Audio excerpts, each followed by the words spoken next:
Welcome back to Worldwide Exchange. In another victory for the crypto industry under President Trump, the SEC is formally dropping its lawsuit against Binance and its founder that accused the crypto exchange of illegally serving U.S. users, inflating trading volumes, and commingling customer funds with their own and others. CNBC's own MacKenzie Sigalos is in Las Vegas and has been tracking the fallout from this story. Fallout's an interesting word to use there because it isn't just fallout. It's just the ripple effects of what could happen behind this. Does it feel as though this is one less overhang for crypto prices going forward?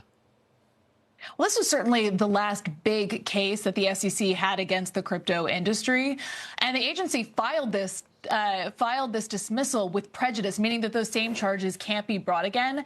Now, Dom, I sat down with SEC Commissioner Hester Peirce here in Las Vegas about an hour after that news broke, and she's been really helping to lead the agency's crypto reset. She told me that this dismissal reflects a broader shift away from sweeping crackdowns and toward clear case-by-case rulemaking after years of regulatory ambiguity.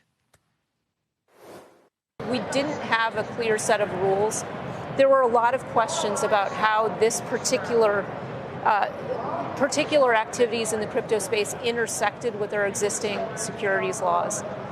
And so we're trying to take a step back, use our regulatory tools to write those rules, and then enforce those rules. But, Dom, what's striking here is just how many cases are being tossed. The SEC, the country's top securities regulator, has now moved to dismiss or drop more than a dozen lawsuits or investigations against crypto firms, including Coinbase, Kraken, and Ripple. And Binance was really the whale here. So, you know, this was the final regulator that needed to settle with Binance after that $4.3 billion settlement that we saw between the DOJ and other regulators and Binance in November of 2023.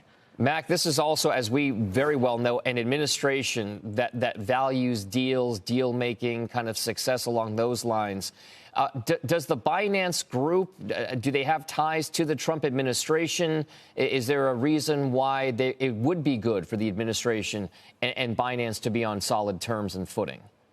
It's been fascinating to watch this reversal of the relationship between Binance and the U.S. government. It goes from, settling over AML charges to the tune of $4.3 billion to now forging ties with World Liberty Financial, which is a crypto project tied to the Trump family, where 75% of profits flow to Trump-related entities. And what we've seen is, a couple of weeks before Binance listed USD1, a U.S. dollar-pegged stablecoin launched by World Liberty, you've got Changpeng Zhao, who is the founder of Binance, filing for a pardon.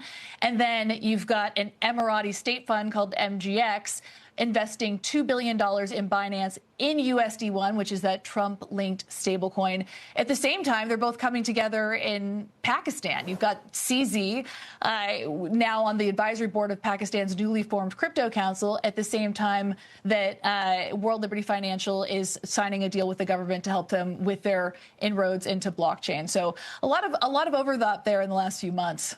All right. Eventful for sure in the world of cryptocurrencies. MacKenzie Sigalos, Mac, thank you very much. Well, have a nice weekend.